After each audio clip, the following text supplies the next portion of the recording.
Welcome to Right on Track, a songwriting podcast. Thanks to Tone for tuning in.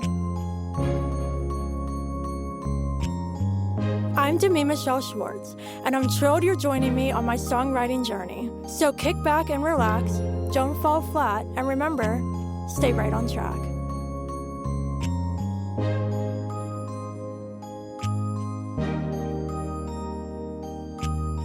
Hello everyone, welcome back to Right on Track. I am so honored to be joined by a very special guest today. Please welcome Dr. Fabiana Claure.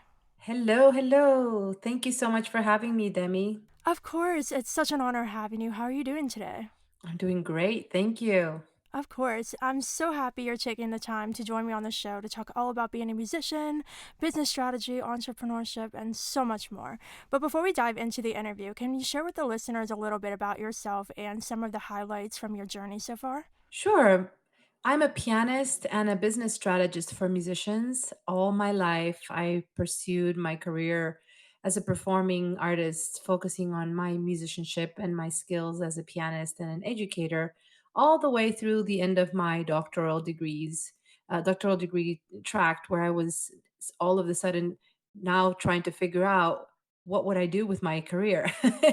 How could I make a living? What were the options to create a livelihood for myself in music that it wasn't just about the playing and the performing and developing the craft of an artist. It was now I realized I needed to learn about business. So I started taking some courses at the University of Miami as part of my program. And my mind was just blown. I mean, I learned so much about what it means to be a musician entrepreneur and how closely related music and business actually are, and that put me on a journey to really start diving into the world of business and entrepreneurship. And I launched a music business school uh, as part of the um, kind of the last year of creating my program.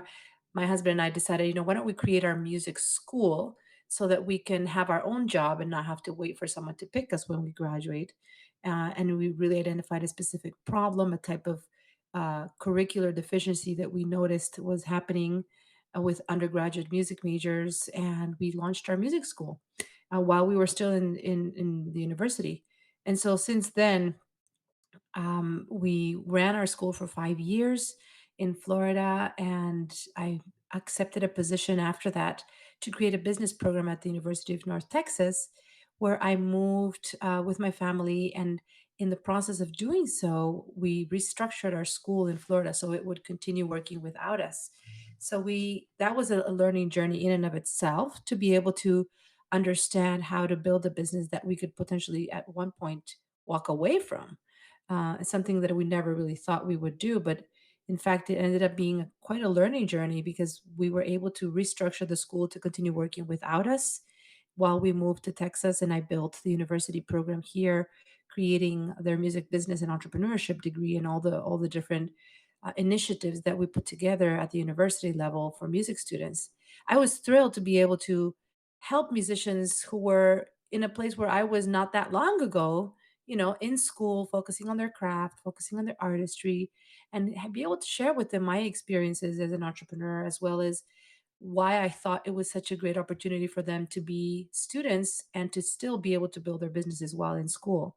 So that became part of my mission to really help our all the students at that, in that environment of academia to wake up a little bit and discover that they needed to do more than just work on their craft. They also needed to learn about how to build a career and create financial opportunities for themselves. So fast forward 5 years into running the music business program at UNT while running our school remotely, I also started branching out once again and decided that there were potentially more musicians out there that could benefit from, from my experience, and started packaging my skills in a way that would unite all of my different interests, which is what gave birth to what is now my flagship program called the Musicians Profit Umbrella, because I was able to unite my side as a pianist, my side as a university educator, my side as a business coach, and really build an online program that serves musicians all around the world and help them learn how to package their skills and create a unified sense of identity so that they can teach or coach online and really use all of their skills to serve others and to create lasting impact. And last year, I actually quit my full time job. I stepped out of academia and I went all in into my business. And now I'm the CEO and founder of this Musician Profit Umbrella program where I help musicians all around the world really package their skills strategically and build 5 and 6 figure businesses in a matter of a few months. So that's a long story to kind of summarize. I'm also a mother of 2 boys, and my husband's also a pianist. So we have lots of fun here where we live in Texas, trying to juggle all the things, being artists, being musicians while being entrepreneurs and parents and all the things. So that's also part of my passion is to help musicians really figure out how to create a life of alignment where they're not sacrificing their family or their self-care or their health just because they're trying to make a living. Wow, absolutely amazing. You're so inspiring. I love how you have been taking what you've learned on your journey and turning that into finding ways of helping others. That's so incredible, and you've had so much success. So, congratulations on all that. Thank you so much, Demi. And I think your show is also fantastic. I'm so excited to chat more about what you're doing here. I think there's, a great opportunity for musicians to learn so much from podcasters around the world. And I'm so excited to be here because I think what you're doing is also so important and contributing to the conversation around the possibilities for creatives. And I just want to also give you a shout out for what you're doing. And thank you again for giving me the opportunity to connect with your community, of course. Of course, yeah. I think giving back is one of the most important things, for sure. Absolutely. So awesome. So let's get deeper into our chat today.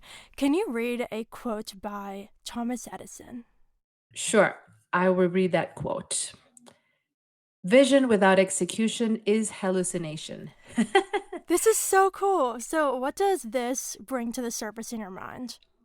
Well, I think this is something that I see happen all the time, not only in myself, but in the work that I do coaching musicians, which is the fact that we can get in our heads a lot. We can envision the change that we want. We can think about it. We can even perfect it in our minds endlessly, right? Because we like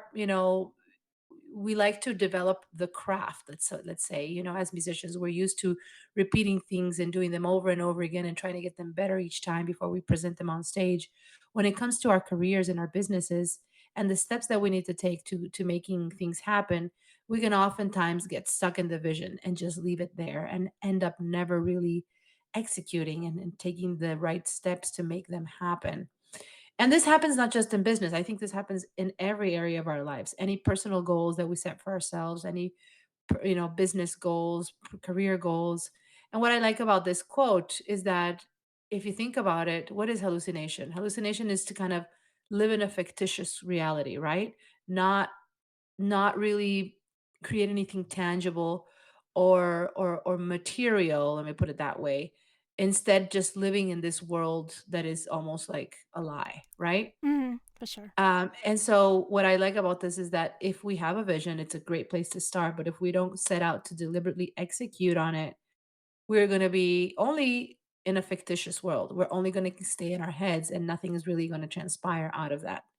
And I thought, as Thomas Edison, who was such a visionary, not just visionary, but also implementer and executor, it means a lot, right? For sure. Yeah, no, that's great. And I feel like it all comes down to having the right mindset. And we've talked a lot about the entrepreneurial mindset. So, what does that ideal mindset look like? Well, I really love the entrepreneurial mindset because I think for anything we want to set up in life, it starts with our internal belief system and our internal perceptions and what we tell ourselves to be true or not true. And in an entrepreneur, to be an entrepreneur, there's so many ways to define this. In fact, one of the earliest definitions of an entrepreneur came from music. I don't know if you know that, but that's actually something I always enjoy sharing. Oh, wow. Which is, yeah, entrepreneurship was defined in the Oxford English Dictionary of Music in the late 19th century as one who puts up musical performances. Oh, That wow. was the definition of an entrepreneur. If you think about it, back then, entrepreneurs had to do all the things. Musicians had to write the music, they had to organize the event, they had to perform, conduct, raise the funds, sell the tickets. I mean, they did all the things, right? And so, not surprisingly, the definition of an entrepreneur was related to being a musician. And when you think about an entrepreneurial mindset, it's all about having this approach of looking for opportunities when there are challenges, right? Trying to tap into the untapped, mysteries and riddles that life throws at us sometimes when we feel that we're having things, challenging us. It's about having this perception of how can I turn this thing that right now feels very dramatic, let me put it that way, or that it's like throwing me down, and how can I discover the hidden gems in this challenge, and how can I look at what are the learnings from this opportunity, and why am I even in this place in the first place. So I think it has to do with being able to discover the opportunities when there are challenges, and also to take full accountability and responsibility for our life. The entrepreneurial mindset is about determining that it's not up to anyone to really save us, that we have to figure out how to find solutions for the problems that we have. And we have to be able to take ownership for where we are in our life, whether it's a good place or a bad place. Because here's the thing, when we are the solution, when we are the problem, we are also the solution, right? So if we can take accountability for the things that we don't like in our life, and approach these with an entrepreneurial mindset of like, how can I now take full ownership of this and turn it around? Then all of a sudden we develop an empowered perspective towards life.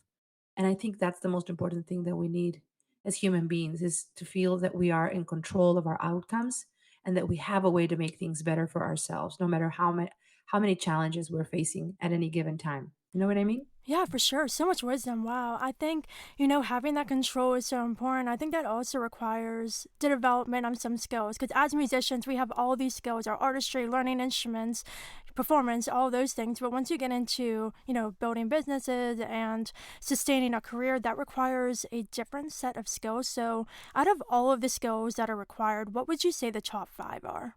Well, it's interesting because in many ways, I think as musicians, we already have those skills built in, you know?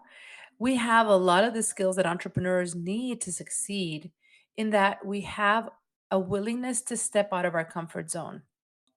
We have a willingness to learn new things. We have a willingness to be okay with the unknown, and to challenge ourselves to grow in the process of building a business. And as musicians, that's exactly what we need to do to learn music, right? We're always putting ourselves out of our comfort zone. We're always challenging ourselves to learn new repertoire. As soon as we master a piece of music, now we have to learn something else and then start all over again, right? Be from Yeah. be from square one. And so the process of building a business is no different. That first skill of being okay with just doing the things without really knowing what's going to come out of them, and being okay with being in this growth journey, is, I think, one of the most important skills that we can have, and that's actually very transferable from being a musician. Another skill is being an effective communicator. And again, much like in music, when we're playing music, what are we doing? We're communicating, right? We're using music as a medium, as a vehicle for communicating an emotion, a story, a journey that the composer set out to transmit through the performer and through the music. And so, much like in music, in business, we need to be able to clearly communicate our vision. We need to communicate our story. We need to communicate the purpose behind what we are building in order to attract ideal clients and create a magnetic messaging that is going to resonate with the people we want to bring into our world. A third skill would be, I would say, the ability to create a leadership role, not only for other people, but also for ourselves. Again, much like in music, when we are collaborating with others, we need to have many skills that allow us to get people on board with our vision, right? To get people to connect with us, to collaborate with us. Same thing happens in business. We have to have the leadership skills, not only to take responsibility for what we want to do, but also to help others see that we have a vision and to be enrolled in that vision. So developing the leadership skills to allow us to be effective team builders and effective community builders is a very important skill that happens in music and chamber music especially, as well as in business. A fourth skill would be the ability to change things as we go. What happens when we show up on stage? Well, when we are performing, sometimes things don't work out the way we want them to Yeah. when we're on stage, right? What Yeah. do? Do we jump ship? Do we No. lift our hands up and just walk out of the stage? No, we have to just fake it till we can make it, right? And or fake it till we become it, as they say. And we need to be able to improvise and adapt in real time, Demi, right? There's is no Right. like take two, let me just go back and try it over. No, no, no. It's like you're on stage, you're doing what you need to do, and something doesn't work out. What do? You react and you adapt. So that is the same skill that in business as entrepreneurs we have to have. Our ability to react and adapt in real time to the unexpected circumstances that come our way. Again, I'm trying to share with you these five skills, making very close parallels to how I see them appear in music, right? Mhm. And you'll see as what as I'm sharing them how like this is why I think musicians are uniquely positioned to be successful entrepreneurs because we have this already in us, right? A fifth skill. Let me see. What could be a fifth skill? I would say a fifth skill would also be being an effective inspire, to be able to transmit the energy of what we want in a way that gets people enrolled, not just because of what we say, but also because of the energy we transmit. In music, it's the same way. We have to have that emotion in what we're playing to communicate that deeper energy of the music, right? And it can't just be superficial notes and rhythms and harmonies and melodies. There has to be that deeper emotion, that fire that fuels every nuance of the musical expression. Same thing in business. This can't just be about putting together a nicely written description of what we do or to share a few things here and there. You have to have that fire inside of you to communicate the deep convictions and beliefs that you have as an entrepreneur in a way that gets people to really understand what is it about you that sets you apart and why you are uniquely positioned to help them reach their goals and solve their problems. So just like we have to tap into that inner volcano that we all have as artists, we need to do the same in business and look for the true motivations behind what we're doing, understand why do we want to create this change in the world? How is that going to impact our lives, our families, and how is it going to impact the lives of our potential clients? Right. And what is the greater impact that our business is going to do in the world, have in the world, and allow people to become. And so tapping into that inner fire and being able to hold on to that when things get rough, when things get easy all around, ups and downs, and always coming back to that center of gravity of what are your true convictions. I think that's also a very important skill that entrepreneurs should make sure they're tapping into.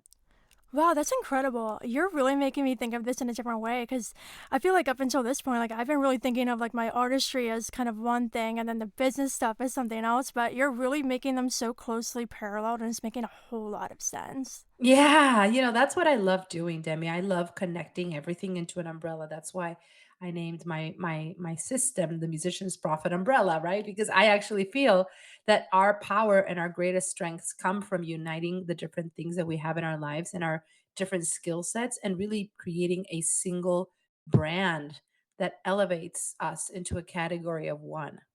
For sure. So, I want to briefly talk about vision. So, you've mentioned this several times already, so I want to dig deeper here. So, for any musician who might be struggling to piece together their vision and find ways to be innovative, what advice would you give them to create this clear vision, but also have that align with their personal values? Yeah, so what I like to do, just to kind of share a little bit of the behind the scenes of the work that I do with musicians, is a great way to start is to tap into what you consider to be your 10 declaration of awesomeness or your declaration of worthiness. When you're struggling to unify and to clarify what your vision is, that's a great place to start because oftentimes we take for granted, Demi, the things that we're good at. And just because we're good at them, we think they're not a big deal. But it turns out that when we start really putting them on paper and writing, okay, what are my strengths? What are the things that I know I'm good at? What are the things that I've developed these superpowers, right? Throughout the years and that have allowed me to overcome obstacles. And you start highlighting those on a list. You start recognizing, wow, these are things that I could actually turn into a business now. Maybe I can start monetizing on these skills and turning all of this into a way to help others rather than just, oh, I do this and it's easy for me and I can just do it, right? And so I think that's a great place to start is before you set out on a vision, first you want to see what are you actually working with? What are the skills that you have that could potentially become part of your greater business mission, right? Once you have that, then the next step is to say, from these skills, what are you most excited about? What really lights your fire? What are these, from all of these experiences? You may end up with an extensive list. How can you narrow down what are the top skills and things that you know you can really help people with?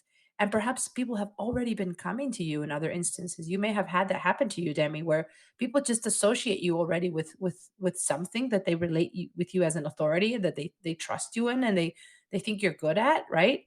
And then they just come in and start asking for help around that. And initially, most of the times we don't think twice. We're just like, oh yeah, I'll just tell you how I do this. But when you start looking back and recognizing, actually, this is something that I could actually turn into a business and really help people fully, not just casually every once in a while, but really help people in the full structured way. That's when you start recognizing that you have unused, skill sets and talents that up until now you were just taking for granted, but you could actually turn them in to something very, very tangible. Wow, that's incredible. I love that so much. I think, like starting from looking at what you have and what you have to offer is really good because I feel like sometimes we can get caught up into like looking ahead and like what you would want to do instead of taking a step back and saying, okay, this is what I already have, and then taking what you have and seeing what you can offer from that. Yes, absolutely. Absolutely. So when I was exploring your blogs, great by the way, everybody just go read your whole blog. It's so good. There are a couple that really stood out to me, and the one thing you said in one of the most recent ones that really jumped out at me was how personal development is intricately related to professional and business development, and that finding this Mm. balance is really important. And I know you've talked about a little bit how this was one of the mistakes you've made when you were beginning your journey and a little more into it. So can you share your experience with this and how people who are looking to build this balance achieve that? Yeah, that's the elusive issue, isn't it? This like, we could only achieve balance. And what I want to share is that I don't consider myself balanced, meaning I don't think that I have achieved that perfect balance. What I can say is that I have learned from being out of balance and out of alignment, and the way that I seek to put myself in a constant state of balance that always changes, right? When we achieve balance, there's like the slightest wind can pass through and throw it out of balance. So this is why I say I don't really think that I'm balanced. And if you think about it, what's a balance? Like when you think about it, it's so ephemeral, it's so vulnerable, it's so frail, right? It's like anything can throw it off at any point. So then all we can do is be on a journey of pursuing balance. We can be on a journey of pursuing alignment and trying to stay, intentional around looking for our best sense of balance and alignment in order to be happy and fulfilled, but to not obsess around getting there and thinking that that's an end destination. I don't think there is such a thing as an end destination. I think it's more of a journey, right? So in my case, I talk a lot about that because for many years, one of my most important parts of my life was out of balance, was out of alignment, and I didn't really know how to build it in, which is was my artistry. Once I started my business and I started working as a full-time entrepreneur, and then I became a mom, and then I started, I built a university program. So many things took priority over my practicing and my performing, and I struggled to kind of see how to continue that part of my life in addition to everything else that I was doing. So I took a step back and kind of explored everything that I had around my skill sets and all the different experiences that I had. And I really thought, what would happen if I were to unite them all into an umbrella brand? And I would help people with everything that I had learned, not just one side of myself. And therefore, my performing side would be an integral part of my brand, of my business, because it was part of what I was about. It was part of my coaching business. It was part of my identity, so to speak, right?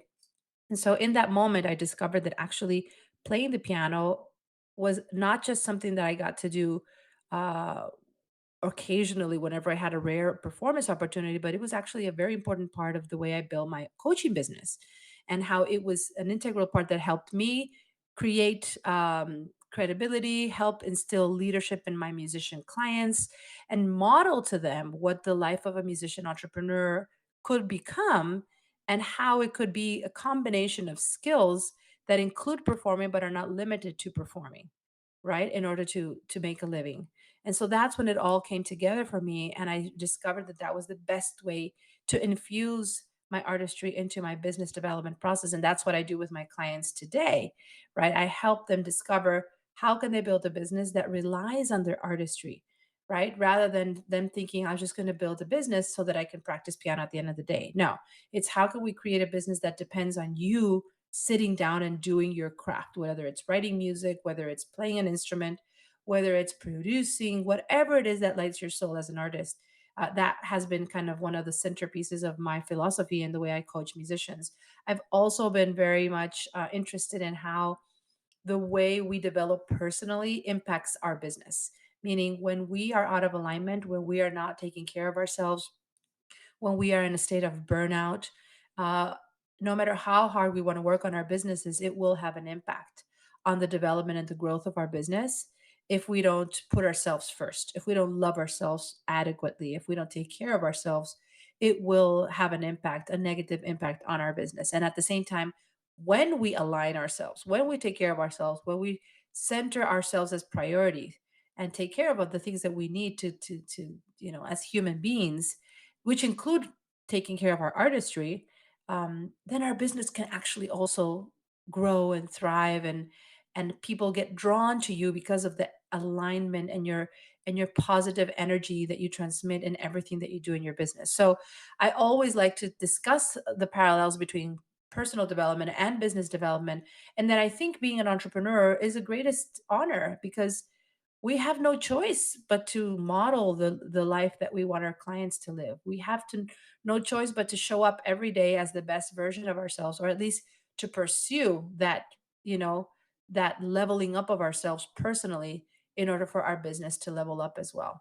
Well, that's amazing. I feel like just as you were talking, a kind of theme from everything you were saying that came to my head was kind of self awareness. Because if you feel that something's off, like with you not being able to play piano as much as you like to, or, anybody who might feel like they're not personally aligned the way that they should be, like your body and your mind will let you know when those things are occurring. And so you have to be aware and adapt. And that's something you were saying earlier on, like being willing to adapt and make changes in order to get things back on track. Yes, absolutely. And again, this is something that it's important not just to know, but it's important to also set the right measures around us to keep us accountable.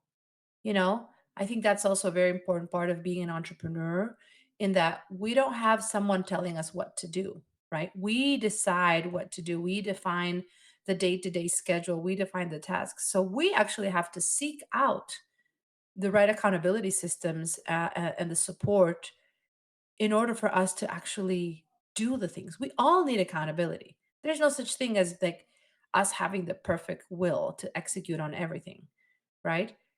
I think that's probably something we should have added to the quote from Edison, which is, vision without execution is hallucination, but trying to execute without accountability is also hallucination, meaning we need to make sure we get ourselves the right support in order to do the things, because just to expect for us to execute without the support is also hallucination, right? We all need support. So I think a big part in us taking these nuggets that we're discussing today is also asking ourselves, how are we going to make ourselves accountable to ourselves? For sure. Meaning, when we have to show up, for others, we are going to do it because someone is waiting for us.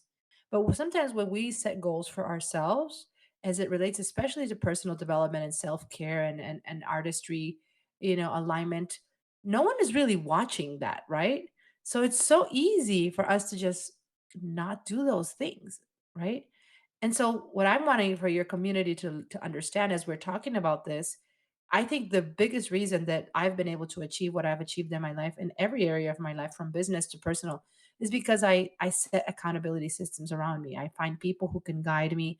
I find the right support systems, the right communities to hold myself accountable to these goals, because I know that if I just set them for myself and say, okay, from now on, I'm going to do this right, like it'll probably last me a week.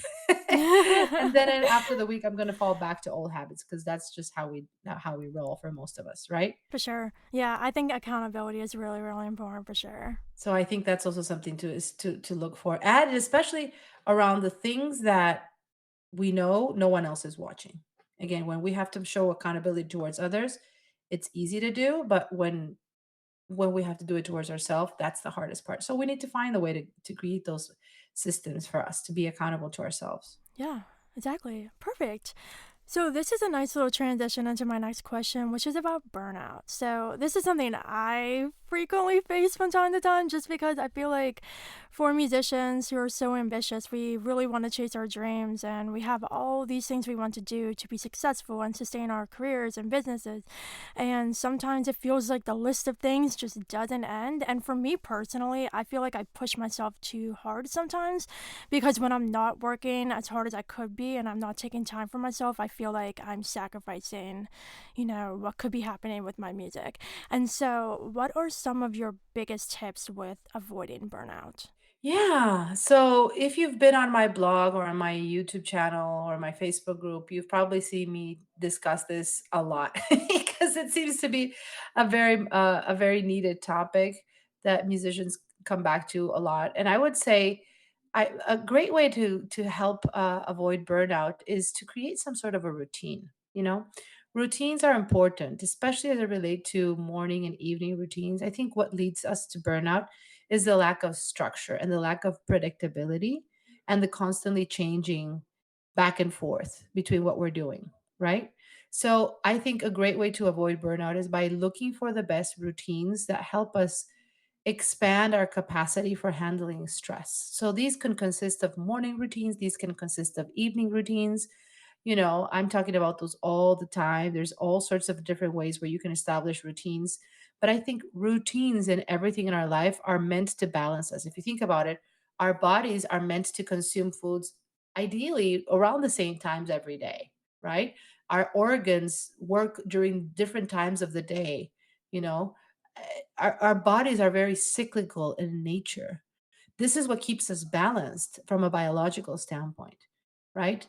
Therefore, when we look at the way we work and the way we pursue our activities, the more we can create a cycle and, in a way, create a rhythm. No pun intended. This is a show for musicians, but really, I think it's about rhythm. We should create rhythm in our life. We should find ways to create that routine, that cyclical nature of activities that help us improve our predictability for how the day is going to go, improve our predictability for how we are going to respond to the different moments of the day. So, for example, I like having walks throughout the day and building those into my day as best as I can. Now I'm not always predictable in the sense of having them at the same day and time every day, but I do want to keep that as part of my daily routine, at least in one way or another, right? So looking for the things that fuel your cup and making sure that they are part of your non-negotiable routines, right? Instead of letting your work take over and leave everything else to like whenever you're done, deciding what are some of the things, for example, meditation. Meditation is something that can help balance us so much. And I can tell when I'm not meditating how I fall out of alignment versus when I am. So it's about looking for those things, practicing your instrument, right? If you know that when you play your instrument, when you write music, when you do your creative thing, it fuels everything else in your life. So don't take that out, right? Coming back to that, make sure you infuse that deliberately in the way you run your life and you run your business. So looking for the things that fill your cup and then being intentional about making them part of your routine and creating a rhythm for those.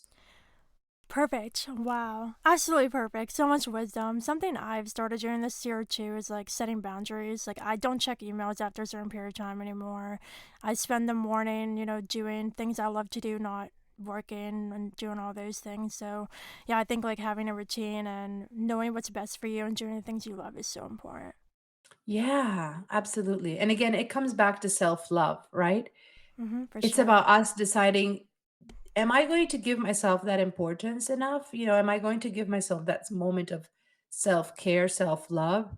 Am I willing to stop what I'm doing enough to take that time to do what I need to do for myself, right? That's also a decision. It's just a decision, Demi. Do you feel you're important enough? Do you value yourself, your sense of balance, your wellness enough to stop what you're doing to take care of yourself? Sometimes that's the biggest thing. It's just that decision to say, yeah.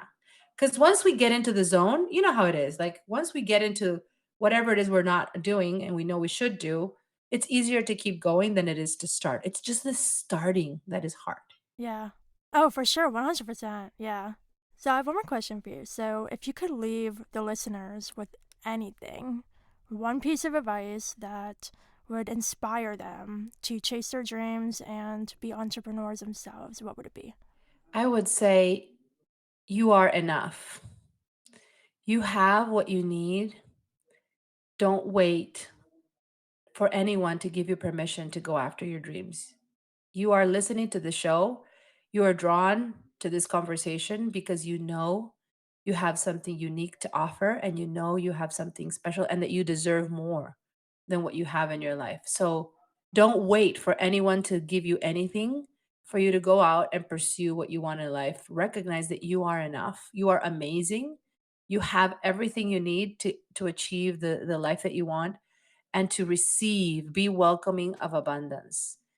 Put yourself in a state of receivership instead of feeling that you're not ready yet or that you have to go and get XYZ certificate before you can XYZ do whatever thing. You are ready. You are enough. You're here and the moment is now. So go do it. Perfect. Wow. I got chills at the end there. So perfect. Thank you so much for joining me. It's been such an honor having you. Where can you share with everyone where they can connect with you online and check out all that you have to offer on your website? Yeah, absolutely. So I have a special gift for your community here that I think they would Aw. really enjoy. One of the things that musicians struggle with a lot when we're talking about the topic of building a business and really building a way to create profitability in their careers and in their artistry is understanding where to start and what are the steps that need to be, involved in this and what are the step-by-step processes and how can we make this in a certain way linear and progressive, right? So I've created a training that helps musicians understand how to package their expertise into an online music business by putting it on a simple sheet of paper. It's a really, really cool exercise where I walk you through the 10 basic steps of creating your online music business, packaging all of your skills, and not have to worry about building a full fledged music business plan. So you can check that out. The link is fabianaclaure.com/gift. So my name is Fabiana, Fabiana. Claure is Claure.com/gift. You can also probably see the show notes here if you're wondering how, how to spell my name, etc. But that is going to be a great treat for your listeners to just dive in and explore and let me show them in a 90-minute training how they can package all of their skills and create their very own musician's profit umbrella on a single sheet of paper. I also have a free Facebook group that I nurture constantly and I'm constantly showing in and doing live weekly trainings, etc. It's called Musicians Creating Prosperity. And of course, my website at fabianaclaure.com has a wealth of information and resources that I'm always adding there to support musicians. Perfect. Thank you so much again for joining me. So much wisdom in our chat. And thank you again for joining me. It was such an honor for having you. Listeners, thank you for listening to this very special episode with Fabiana Claure. And of course, until next time, Stay stay right right on on track. track.